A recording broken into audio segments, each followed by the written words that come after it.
lo tenemos ya. Hebreos capítulo 11, versículo del 24, dice: por la fe Moisés, ¿quién?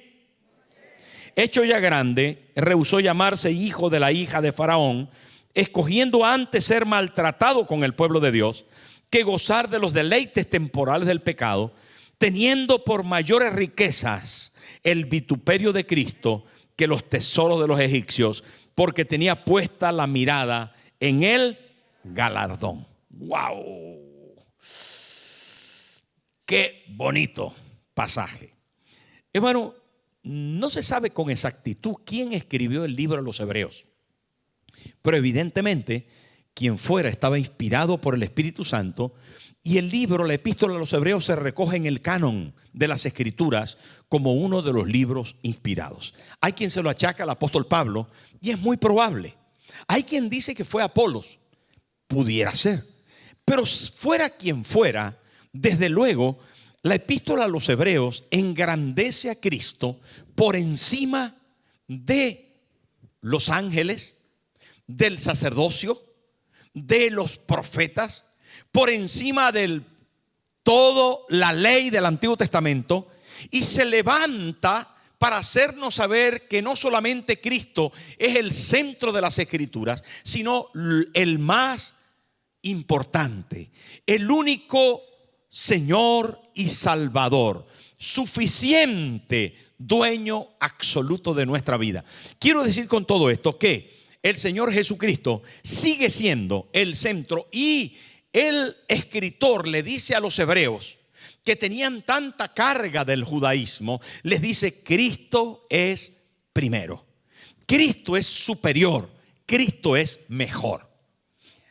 Digo todo esto a manera de introducción para hacerles saber que hay una corriente en el mundo evangélico, en el mundo cristiano, una corriente judaísta, también se llama mesianismo, que intenta que los cristianos evangélicos puedan manejar los dos lenguajes: el lenguaje judaísta, o algunas, no solamente el lenguaje, sino algunas costumbres, expresiones y formas de hablar que no ayudan en nada, que todo lo contrario, nos alejan de la esencia de Cristo.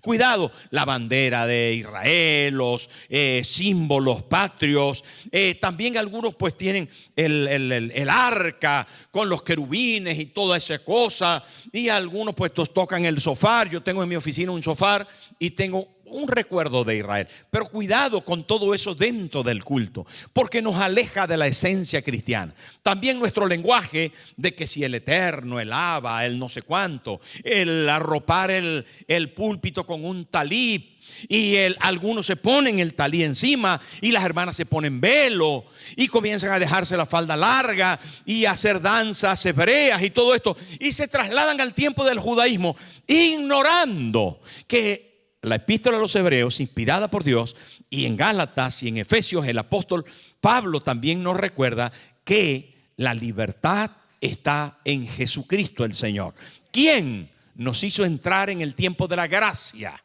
y que la ley, antiguo pacto, tiende, ¿verdad?, a desaparecer, y que se cumple toda la ley en Jesucristo el Señor y Salvador, y que nuestra salvación no reside en obras, no reside en una forma de practicar el culto, sino en Cristo en la cruz del Calvario, quien derramó su sangre por nosotros.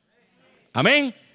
No se confunda, no vivimos bajo el judaísmo, no, aunque el Antiguo Testamento nos habla de la figura y la tipología de lo que iba a venir, que era Cristo el Señor.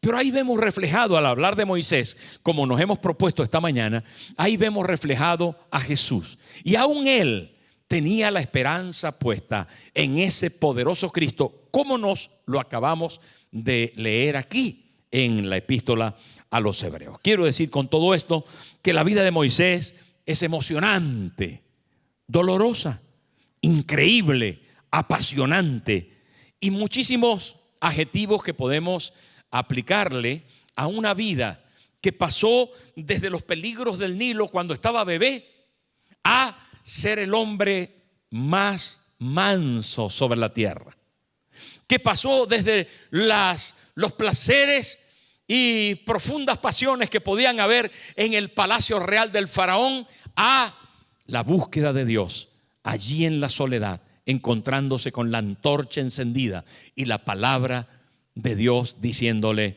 ¿has visto a mi pueblo en Egipto? Saben, hermanos, Moisés sin duda tiene un carácter tan especial y es el único que se asemeja en su carácter a Cristo, siendo sacerdote, profeta y rey. Así fue Moisés, una vida verdaderamente profunda, apasionante, significativa. En el seminario bíblico encontramos los 340, no 440, los 340. Encontramos a Moisés viviendo 40 años creyendo ser algo al lado del faraón, como hijo de la hija del faraón. 40 años en el desierto aprendiendo que no era nada, criando las ovejas de su suegro, y 40 años sabiendo que en Dios se puede ser algo. Así que 340 nos dejan ver la vida entera de Moisés a grandísimos rasgos, pero hoy vamos a escoger un pasaje que nos habla de las decisiones radicales que Moisés tomó. Decisiones de Moisés. Y nos va a impulsar todo esto a poder, hermano, tomar hoy una decisión, a llevarnos, a ponernos entre la espada y la pared y tomar la decisión de seguir a Cristo.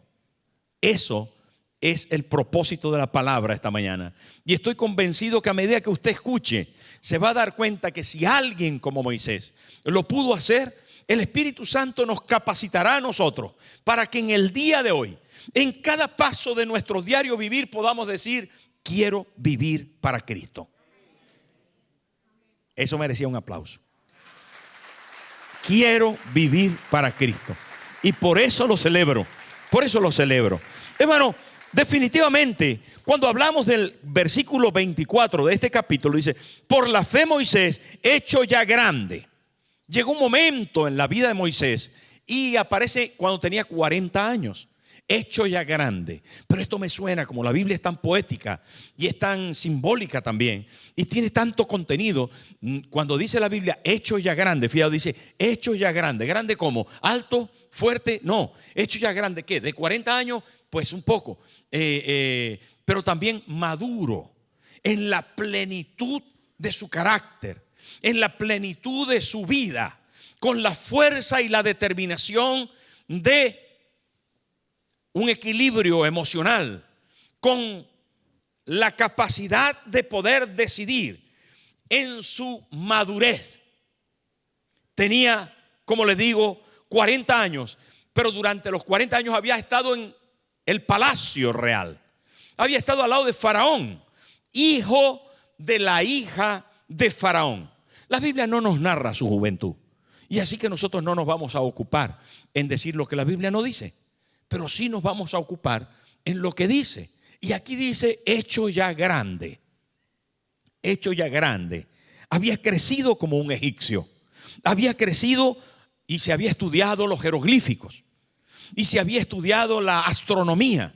Y se había estudiado seguramente las deidades que habían en Egipto: el sapo, la vaca, el cocodrilo, el Nilo, los piojos, todos esos dioses que tenían los egipcios. Moisés lo conocía, se crió ahí. 40 años habían sido suficientes para ahondar en todo esto.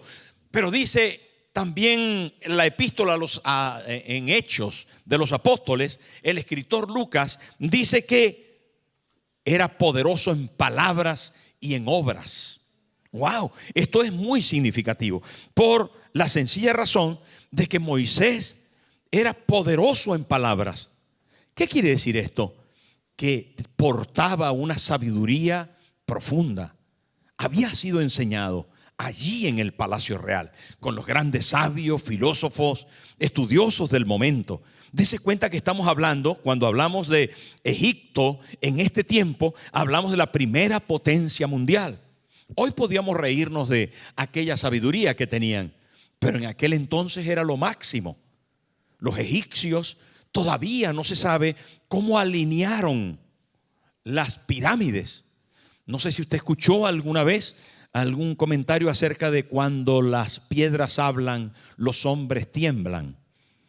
Y se refiere a las antiguas piedras de las pirámides, de las construcciones egipcias, que fueron alineadas un poco con los astros, y etcétera, etcétera, etcétera. No me quiero enrollar en eso, pero es del todo interesante poder concebir de que en aquel momento los egipcios tenían unas habilidades, unas capacidades dignas hoy de ser estudiadas.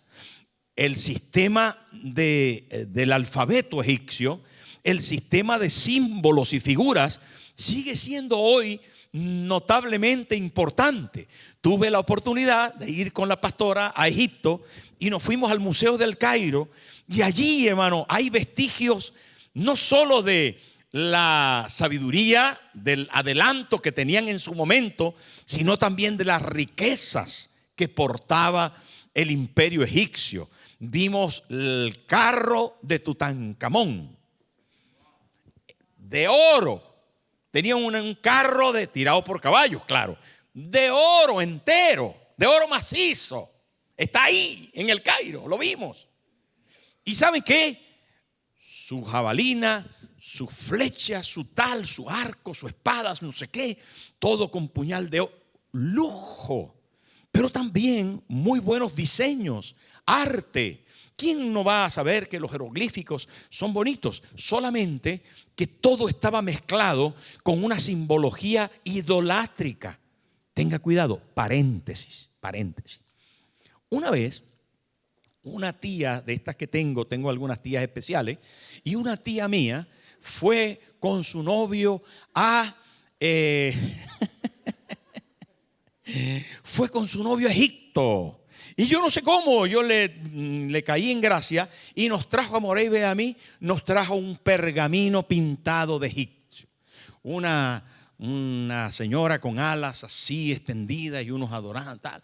Lo vimos tan bonito, con pinturas de época y no sé cuál, una cosa así bien bonita. Y dijimos, uy, qué bonito, gracias tía. En papiro además, dibujado en papiro. Entonces lo metimos en un marco con cristal y todo lo demás, y lo pusimos así encima de la habitación, de la cama matrimonial, así bien bonito, porque estaban esas señoras, muy vistoso.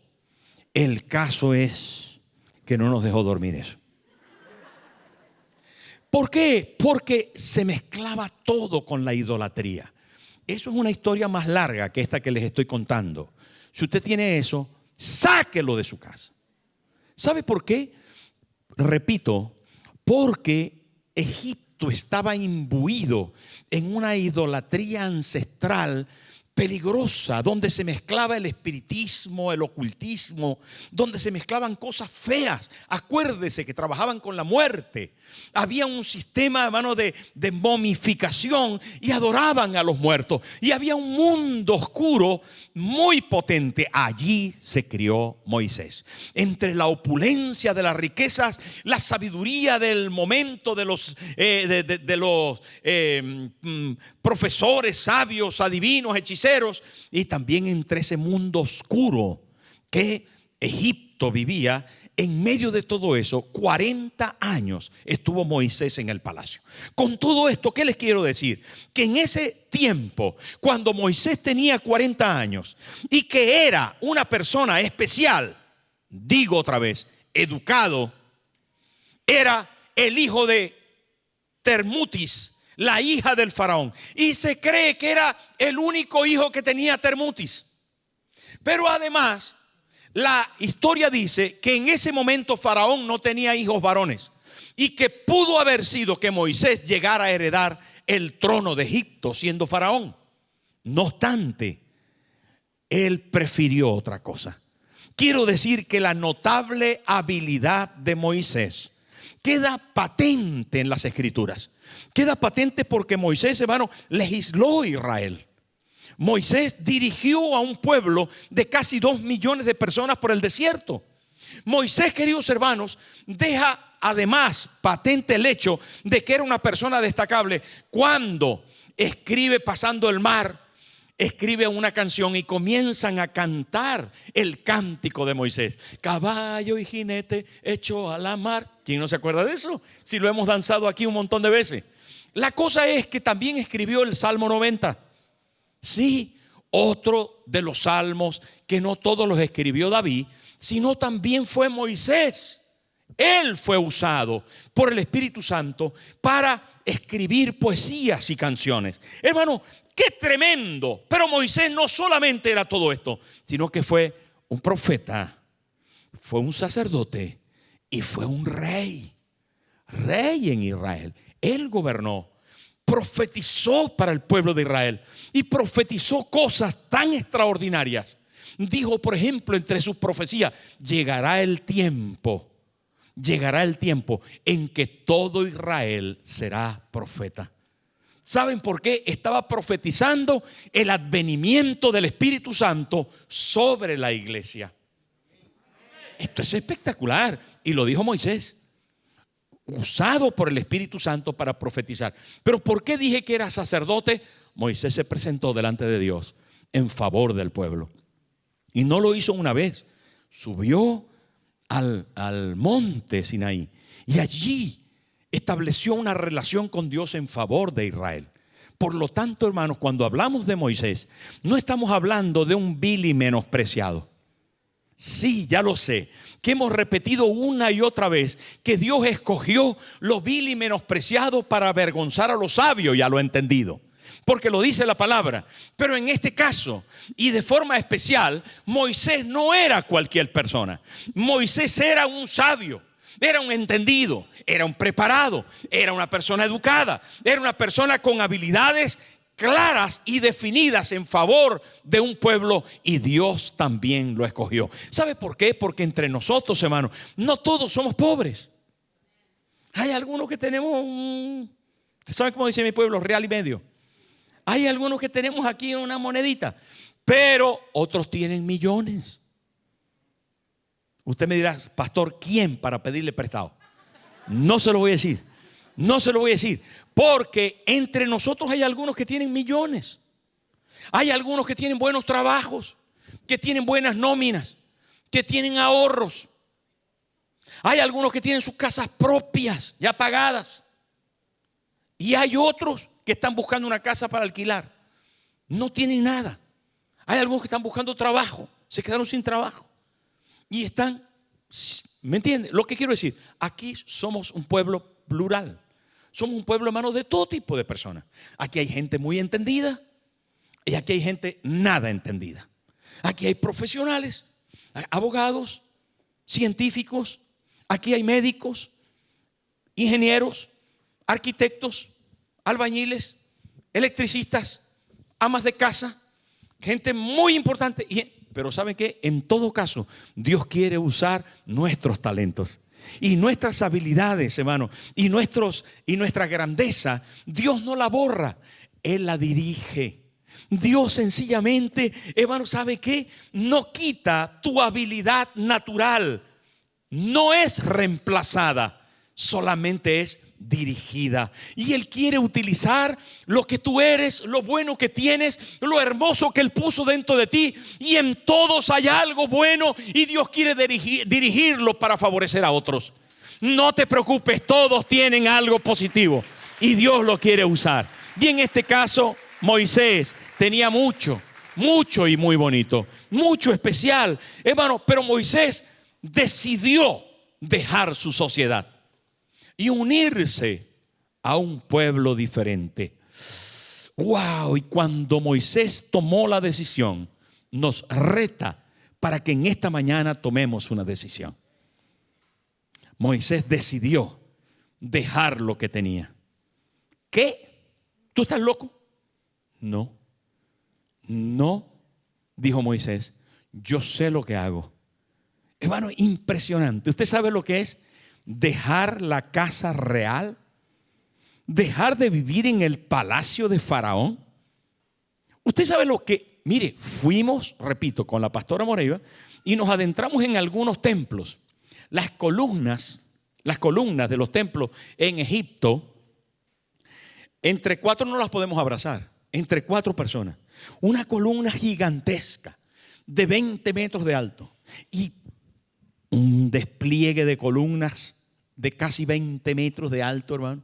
Imagínense esas construcciones, duran hasta hoy. Son impresionantes. El colorido que todavía se puede descubrir en algunas paredes. Los suelos de mármol blanco. Hermano, la construcción. Ya les hablé del carro del Tutankamón y del faraón. La primera potencia del mundo. A la orilla de un río más grande del mundo en aquel momento descubierto. Ya les dije que solo le gana el Amazonas por 70 metros. Pero el Nilo regaba todo el territorio egipcio, dejando ese aluvión que es súper fértil para los cultivos. Hermano, era el semillero del mundo de aquel entonces. Egipto era una potencia impresionante y Moisés dijo: lo dejo. ¿Qué es eso? ¿Pero qué es eso? ¿De qué nos habla la Biblia en este caso? ¿Qué está pasando aquí?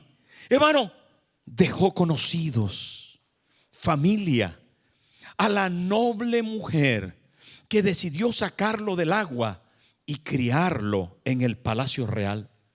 ¿Cómo se puede hacer eso?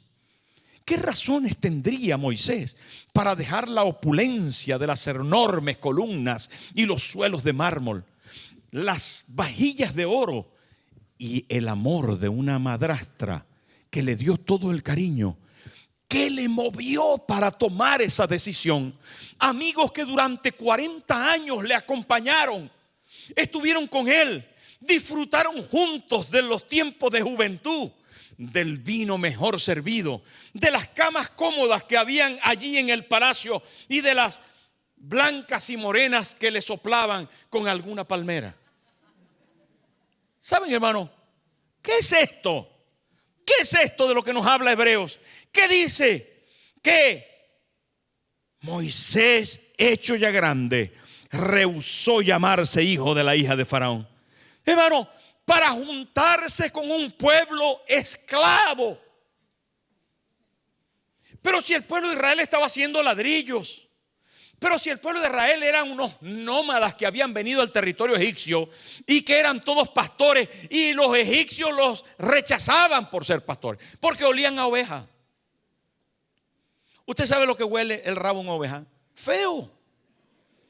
Y cuando la Biblia dice que ellos se presentaron, lo vimos aquí, que ellos se presentaron delante de José y José quiso prepararlos para enfrentarse a Faraón y que les dieran un territorio donde ellos vivir, y José les dijo: digan que son pastores de ovejas, como realmente lo son. Digan la verdad, que son porque Egipto no quiere a los pastores de ovejas. Aquí cae mal porque la gente que huele a ovejas no quieren los egipcios tenerlos cerca. Y ellos dijeron: nosotros, tus siervos, somos pastores de ovejas. Entonces mejor ponerlos lejos, en la tierra de Gosén. En cambio, nuestro Señor Jesús es el buen pastor que su vida da por las ovejas. ¿Qué diferencia? ¿Veis, hermano? La simbología bíblica.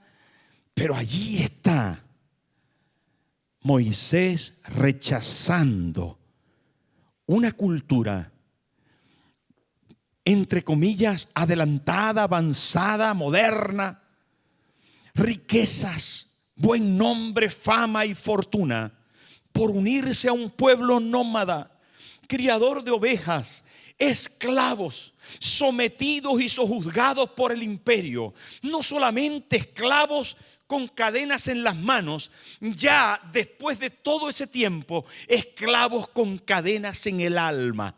Y lo evidencian cuando Moisés habla con ellos, cuando lo condenan por liberarles del egipcio que estaba maltratando a uno de ellos. Hermano, dejan ver su esclavitud cuando en el desierto anhelan los ajos y las cebollas de Egipto. Dejan ver su esclavitud en el alma, porque el problema de la esclavitud, por cierto, tenemos 27 millones, aproximadamente 27 millones de esclavos en la tierra todavía. Hay gente que cuando le dan la libertad no sabe cómo vivir, porque la esclavitud se mete, el hierro de las cadenas se clava en el alma. Voy a contarles una historia. La familia llegó de Cuba y tenía poquitos días. Y una de las niñas que tenía 12, 13 años, cuando salió a la calle la primera vez, se metió a la casa llorando y le dijo a su papá: hay muchos coches. Fueron al Carrefour de aquí de Las Rosas y cuando entraron arrancaron a llorar de ver tanta comida junta. Yo estuve en su pueblo en Cuba. Yo estuve en su pueblo. Y es un pueblo de pocas casas, hermano. No me extraña que en el Carrefour se echaran a llorar. Es que la esclavitud se lleva adentro. Y cuando Moisés, hermano, deja el palacio real del faraón y de su hija y decide irse con el pueblo de Dios, que eran esclavos, estaba tomando una decisión muy importante, pero no menos sabia. ¿Me estoy explicando? Porque aquí dice Hebreos, dice: por la fe Moisés, hecho ya grande, rehusó llamarse hija del faraón. Lo primero que hizo Moisés es rehusó. Dijo: no más. Por todas las razones que él tenía, que se las voy a dar a continuación. Pero lo primero que hizo Moisés es rehusó. No quiero ser de ahí. Pero el versículo 25 dice: escogiendo antes ser maltratado con el pueblo de Dios. Es que su decisión tenía consecuencias. Le iba a decir, tenía amiga. También. Era duro. Y es que, hermano, salir del mundo, salir de Egipto, salir del concepto mundanal de riqueza, honor, fama, fortuna, buen nombre, posición, destacado, dinero en el bolsillo, futuro asegurado. Ay, cuántas veces, hermano, no puedo dejar de acordarme acerca de esto cuando pienso en mi difunto padre. Todo esto lo he hecho para ustedes, decía, ¿sí o no, madre? Esto lo he hecho para ustedes. Si ahora, hermano, se levantara de la tumba y mirara a Venezuela, tenía que decir: nada de lo que hice valió. Es impresionante poder pensar que las riquezas de este mundo son pasajeras, efímeras. Y lo dice ahí la palabra, hermano. ¿Sabe qué dice el versículo 25? Dice: escogiendo antes el maltratado con el pueblo de Dios que gozar de los deleites. ¿Qué? Dígamelo usted, deleites. Es temporal la riqueza de este mundo. Es temporal tus garantías. Es temporal las garantías que te da el seguro que te pueden contratar. Es temporal lo que el banco te dice. Es temporal lo que algunos te ofrecen. Es temporal las pasiones juveniles. Son temporales las ganas que tienes de no sé qué. El viaje, el coche, es temporal. Todo pasa y terminas frustrado y terminas pagando al banco y terminas cansado de la playa y terminas, ¿sabe qué, hermano? Yo no te quiero amargar la vida hoy, pero te quiero llevar a tomar una decisión por Cristo. Eterno, bueno, santo, justo, para siempre. Eso es lo que quiero hacer en esta mañana. Hermano, Moisés decidió. La Biblia habla de la esclavitud. El término esclavo aparece 61 veces. El término esclavitud aparece 20 veces en la Biblia. El término esclavizado aparece 2 veces en la Biblia. Por lo tanto, tenemos, hermano, 83 veces que aparece el término esclavo en la Biblia. Es un tema importante. Jesús dijo, por ejemplo, conoceréis la verdad y la verdad os hará libres. Porque, hermano, esclavitud es un estado que solo puede cambiarse, liberarse, romperse con una persona, no con otro estado. Libertad no es un estado, libertad es una persona. Libertad es conocer a Cristo y tenerlo. Y cuando tienes a Cristo, tienes la vida. Y con la vida tienes la libertad. Estuve estudiando acerca de esto y alguien dijo que la esclavitud se produce cuando no hay ley. Los abogados saben bien de esto. Cuando no hay ley, las personas hacen con las personas lo que les parece. Pero al haber ley se legisla un futuro y se tienen unos derechos. Pero cuando hablamos de la ley, hablamos de algo que no tiene espíritu. Y cuando me estoy metiendo un poquito en un terreno difícil, pero cuando hablamos de la verdadera ley, que es la ley del amor, la persona de Cristo, que nos lleva al cumplimiento de esta normativa, de esta ley que es la ley del amor, entramos en la libertad. Entramos en saber qué es lo que debemos y qué es lo que no debemos hacer. Y cuando la Biblia nos dice que respetemos a la vecina porque tiene su marido, cuando la Biblia nos dice que no mintamos porque vamos a tener malas consecuencias, cuando la Biblia nos dice, hermano, que seamos honestos, que seamos veraces, que nos reunamos, que adoremos, que tengamos a Cristo como Rey único y suficiente Salvador, entonces, hermano, regidos por la ley del cielo, mantenemos la libertad, porque Cristo se hace grande en nosotros. Viene a ser su persona, su espíritu grabado en el nuestro, para poder cumplir la palabra de Dios. Esto es un poco más amplio. No obstante, lo que quiero decirles, hermano, es que Moisés tomó una decisión importante. Tomó la decisión desde ser un príncipe hasta pasar al pueblo de los esclavos. Tomó la decisión de ser un estudiado para vivir con los ignorantes. Tomó la decisión de ser un libre para ir con los presos de Faraón. Tomó la decisión de una persona con espíritu a ir con los siervos. Y alguna vez se te puede pasar por la mente, ¿qué hago yo con esta gente de tan baja posición educativa o económica o social? ¿A dónde voy yo con los evangélicos?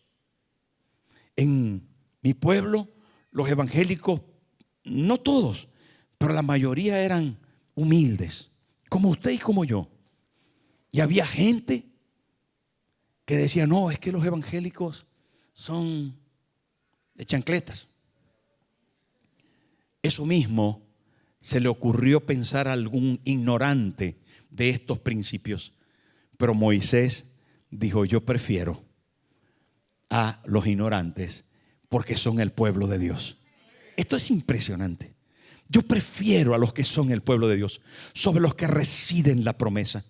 Yo prefiero juntarme con ellos, porque no solo era dejar las columnas y el suelo de mármol, no solo era dejar el oro y las ventiladores de las chicas. No, hermano, era juntarse con los esclavos, con los que se levantaban de madrugada para ir a hacer ladrillos y estaban todo el día bajo el látigo del faraón hasta el anochecer. Era con quien se iba, no solamente de donde salía y lo que dejaba. Esto es impresionante. Ahora, queridos hermanos, no es diferente en nuestro caso. Esto es un prototipo de lo que nos corresponde, porque el mundo prefiere las riquezas, los viajes, la fama, la fortuna, el honor. Prefiere las estrellas. Prefiere, hermano, el ser aplaudido, el ser honrado, el ser alabado, el tener una posición principesca. Pero ¿saben qué? En la palabra encontramos que el grande es el que sirve. Que el grande, querido hermano, es el que se rebaja, el que limpia los zapatos. Dejó el honor, dejó el placer, dejó las riquezas. Moisés abrazó la esclavitud, abrazó la tribulación. Porque cuando dice ahí, ceñidos a la palabra, dice, escogió antes ser maltratado con el pueblo de Dios. Porque no podemos ignorar cuando nosotros, hermanos, hablamos que somos cristianos, que yo soy evangélico. ¿Y tú eres evangélico? Nunca me voy a olvidar, lo dije en la reunión pasada, no me voy a olvidar que cuando me convertí yo tenía 16 años. Al siguiente día, como todos los días, me acerqué a la ferretería de mi padre y al lado había una arepera. Una arepera es que venden arepas, un pan, bueno, en fin, arepas, todos los conocen. Y el arepero, Nano, le dije, emocionado, le dije, he recibido a Cristo como Señor en mi corazón. Ahora soy evangélico. Y me dijo, ¿tú evangélico? Te voy a echar, porque la gente habla así en mi pueblo, ¿no? Te voy a echar 3 meses para que estés ahí. De aquí a 3 meses ya no vas a seguir. 3 meses cuando más. ¿Tú evangélico? No te creo. Eso hace 42 años, Moriva. 42 años, hermano. Y sigo aquí, evangélico.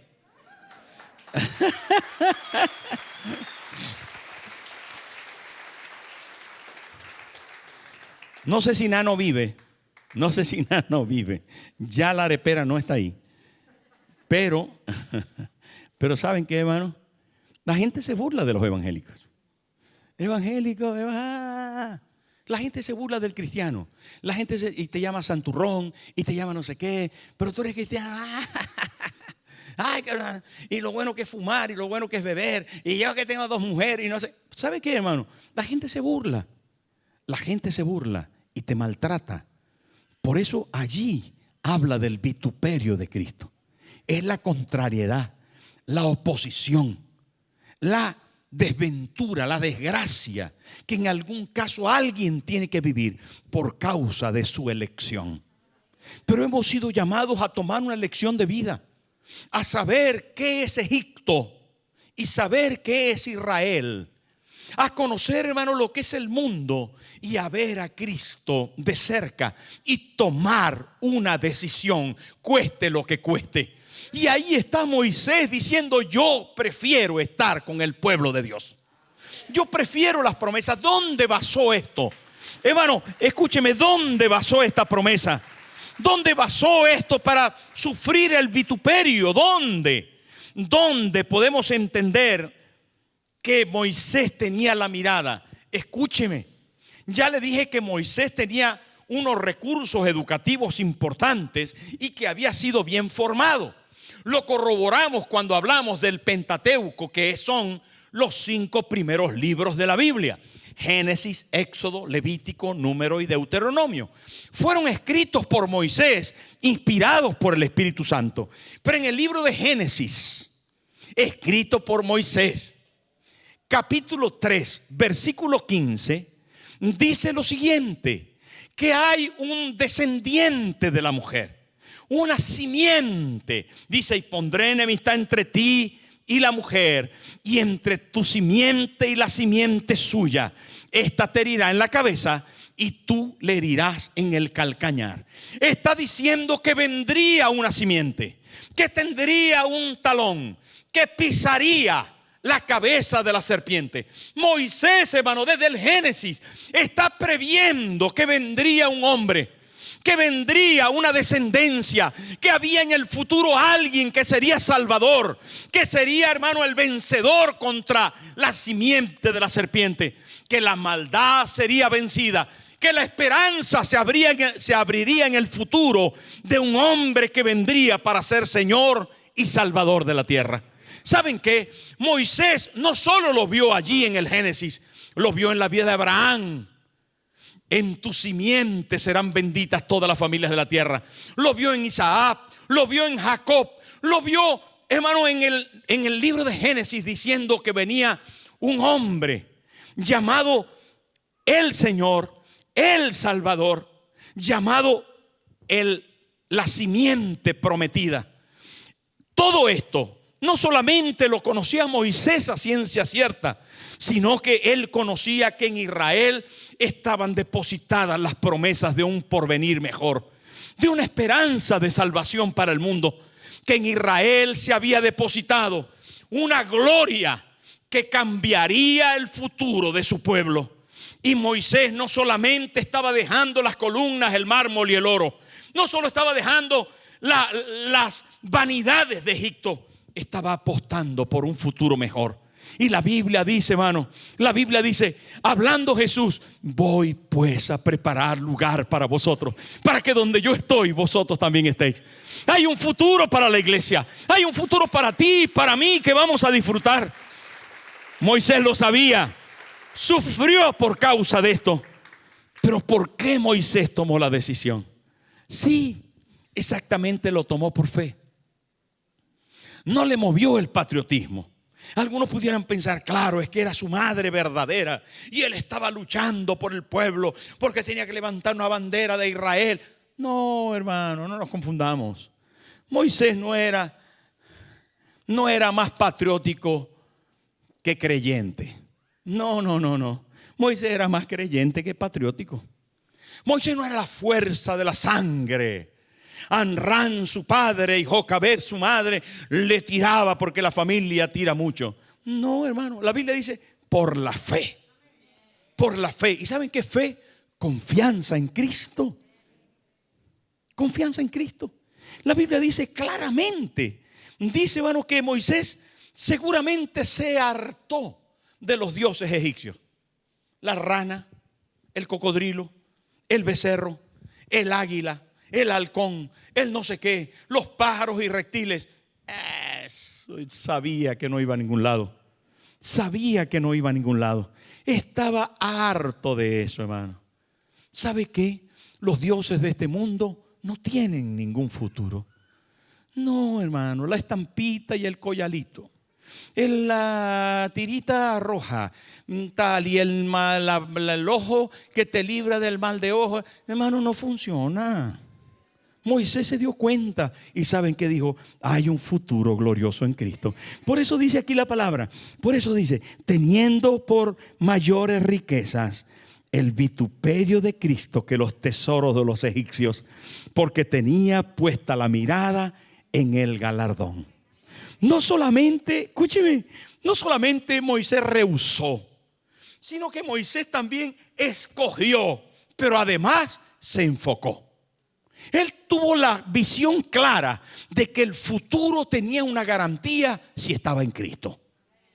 Hermano, y yo quiero decirte de verdad que despiertes y que despierto hoy tomes la decisión de mantenerte en el Señor por encima de todo. Porque si te enfocas en la verdad de Dios, si te enfocas en el Señor Jesucristo, Él no solo te va a acompañar, sino que tiene preparado para ti un galardón. Lo dijo el profeta Isaías. Vendrá un día el príncipe de los pastores. Vendrá con paga y con retribución. La Biblia dice claramente, hermano, que un día seremos levantados. Hay esperanza para el cristiano. Hay esperanza de futuro. Hay esperanza de gloria. Jerusalén, la prometida, consuelo de oro y mar de cristal, con puertas de perlas. Eso que ojo no vio ni oído oyó, dice Juan el apóstol en el libro de Apocalipsis, es lo que Dios tiene preparado para aquellos que le aman. Y hay esperanza futura, hermano. Posiblemente ahora hay vituperio, ahora hay burla. Posiblemente, hermano, posiblemente ahora la gente no lo entienda y vayan detrás del euro y de la nómina y del trabajo fijo y de los papeles y de la cosa. Pero todo es pasajero, todo es temporal. Pero la fe que toma la decisión de servir a Cristo por encima de todo prevalecerá. ¿Se acuerda de aquel que venía de Europa a América? Iba con las riquezas y todo el oro. Y dijo el capitán, el barco se hunde. Y él llevaba los baúles llenos de dinero. Se echó el dinero al bolsillo y se lanzó al agua. Y cuando se lanzó al agua, el peso de las monedas lo hundió. Y cuando iba camino abajo, se preguntó, ¿quién tiene a quién? ¿Sabes qué, hermano? Hoy es día de tomar la decisión. ¿Te tiene Cristo a ti? ¿De verdad tu mayor valor se llama Jesús? Él te hará lo suficientemente ligero para que asciendas a la patria celestial. Él te hará, hermano, pondrá alas en ti para que puedas ir con Él para siempre. Pero necesitas decidir. Necesitas decidir y decidir qué será de cada paso de tu vida. ¿Qué será mañana cuando salgas a trabajar? ¿Serás de Cristo? ¿Verdaderamente estarás entregado a Él? ¿Serás de Él? ¿Lo harás para Él? Tu vida se basará en decir, Señor, yo quiero ser tuyo. Y hoy decido que tú eres primero que la hija de Faraón, que el Faraón.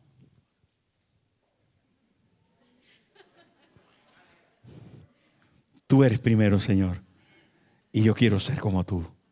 Jesús de Nazaret, yo quiero ser como tú.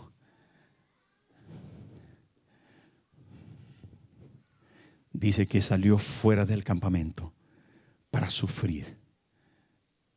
Salió fuera del campamento. Así dice en Hebreos en el capítulo 13. Es tan bonito eso. Pero lo dejamos para otra oportunidad. Pero Él sufrió por nosotros. No es mucho que nosotros suframos por Él temporalmente, porque la eternidad nos está esperando. La eternidad nos está esperando. Así que, ay, pastor, no pude ir de vacaciones. Ay, pastor, tengo un dolorcito. Pastor, tengo una pérdida. Pastor, ¿sabe qué? Tranquilo. El sufrimiento en Cristo te asemeja a Él. El sufrimiento de Cristo te recuerda que Él lo hizo para que un tiempo mejor viniera. Tenemos que ser como Él. Y es una decisión de cada uno. Póngase en pie. Póngase en pie, es una decisión de cada uno. Cierre sus ojos.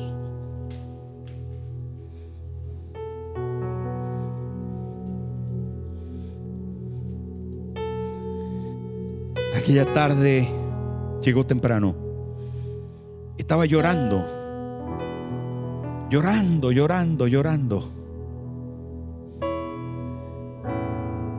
Había vivido una vida difícil, Judy. Se vestía de varón y con unos pantalones anchos, vaqueros, y una camiseta y una gorra de lado. Llegó a la iglesia llorando y me dijo: pastor, mi familia me ha echado de la casa. He pasado toda la tarde por ahí andando, esperando que fuera la hora del culto, y he venido a contarle. Me han dicho que no puedo volver a la casa, que si soy evangélica no quieren que vuelva. ¿Te acuerdas?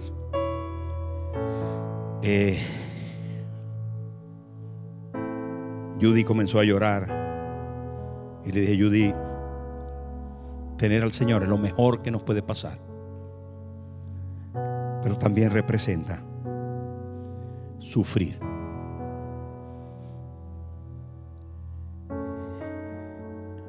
Judy siguió en la iglesia. Se fue a vivir con una hermana de la iglesia. Su familia la rechazó.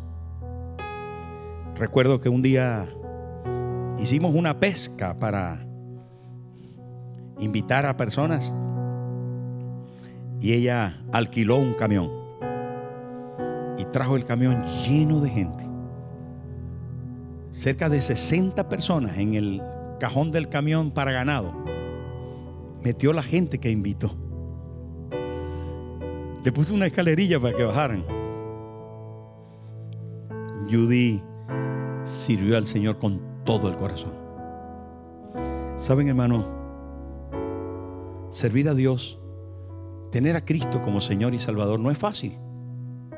No es fácil. Mantenerlo como dueño no es fácil. Hay que dejar Egipto. Y eso ya de por sí es un quebrantamiento.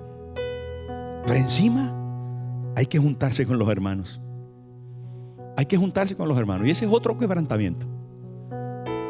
Porque no es fácil convivir con los evangélicos. No es fácil. Pero hay otra cosa, que esto hay que hacerlo hasta el final. Y hoy es un buen día, viendo a Moisés, de decir: yo quiero, Señor, elegirte a ti. Yo quiero elegirte a ti. Yo quiero ser como tú, Señor. Yo quiero vivir para ti. Yo quiero amarte y escogerte a ti. Escogerte a ti, mi Señor y mi Salvador. Que seas tú mi razón de vivir. Que seas tú mi único dueño. No importa lo que el mundo diga. No importa los vituperios de la gente. Yo te escojo a ti, Jesús. Jesús, Jesús. Jesús. Dígaselo, hermano. Ponga su mano derecha en el corazón y dile: Señor Jesús, te escojo a ti. Hoy decido por ti. Tú eres mi vida y mi razón. Tú eres mi futuro y mi presente, mi seguridad, mi provisión, mi salud. Tú eres mi todo. Te escojo a ti, Señor.